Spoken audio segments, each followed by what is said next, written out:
If I could sit down with my younger self, I would not tell him to work harder because that's the last thing that he would want to hear, right? But I would tell him these 5 things that I believe if I could go back in time and talk to him face to face, these 5 things are what I believe will help him out. Now I'm going to be looking at my notes and pausing the video. So if you like, please wait to the end and I'll see you there as I go about my stuff. But the first one is young Derrick. Stop waiting until you feel certain, right?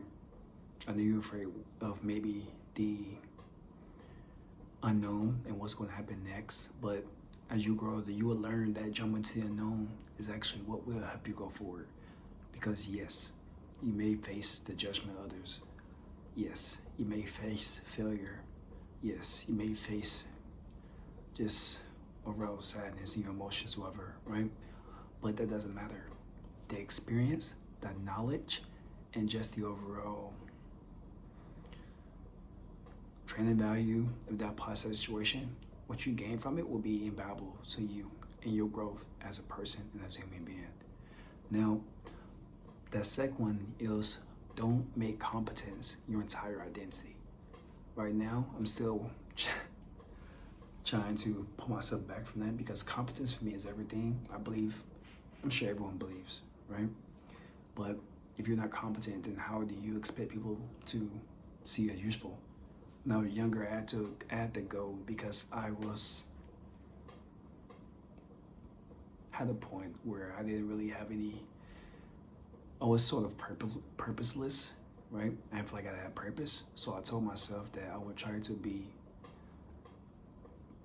someone of utility, meaning people can use me in order to help further their goals, or I can be as best as I can be in order to help others or an organization, whatever I want to do, right?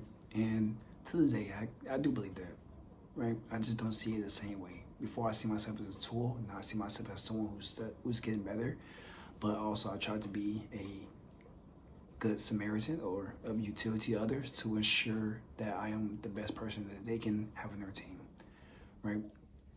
But that can also come at a cost. Because if you put competence too far up on the list and put your overall well-being farther down, then essentially you're just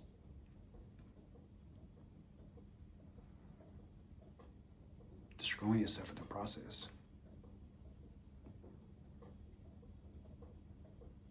And as I got older, I learned to not do that.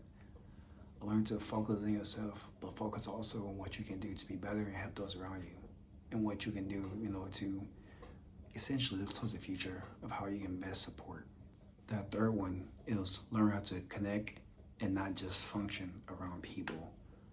Meaning that just for me personally, I don't see myself as really a social person. I think people around me would say the same thing. I'm not very social, but I'm able to socialize. And I think, well, I know from my experience, right, that caused me to maybe not get to know people too deeply. That caused me to, or caused others as well, to see me as kind of like a not an emotional person, which is kind of true. I don't believe in having really emotion. I believe you should always remain neutral, always. But something I would tell my younger self is to attempt to be more emotional, right? If you care about somebody, tell them. If you respect somebody, tell them to respect them. If you love your mom, your dad, or whoever, just say, I love you, right? Don't be afraid to do things that you feel will lower their perceived judgment of you. Like I said on the first one, just take a step into the unknown and let people know. Because that's how you build. You are able to allow others to get to know you more, the more vulnerable that you are, right? And as of now, that's a hard lesson for me to follow and to learn, even now, because I'm not very open, just neutral all the time, but just something you continuously learn in life. Now the next one, the fourth one, is stop treating other people's opinions like intelligence, meaning that stop overthinking everything people say about you, right? You start questioning yourself and your abilities because you tend to overanalyze everything. You start asking questions like, if you fail, am I a failure? Do they respect me? Do they, if you were to like maybe that one person who you was attracted to, right? Do they like me? Just stop questioning that stuff. Because in the end, it doesn't really matter. And you were into stoicism, right? As you go through, you get into stoicism. So essentially, the only person whose opinion should matter is yourself. You shouldn't be affected by praise nor insult. As long as you have a steady conscience within your heart and your soul in regards to who you are and where you're trying to go to, and you understand that you are the person who can pretty much on your own path, then nobody else's judgment should matter about you or their perspective. The fifth one is build something that belongs to you. Younger me spent a lot of time inside the system.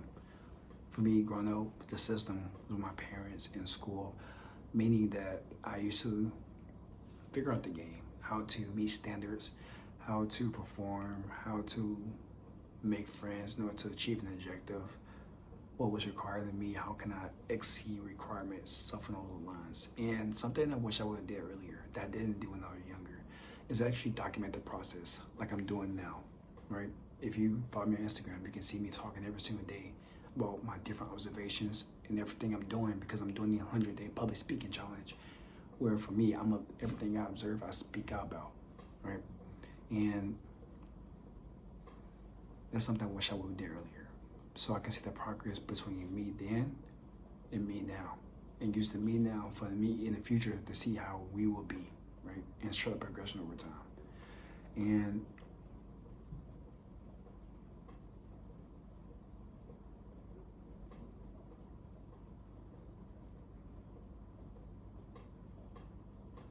by me doing that, it would essentially be me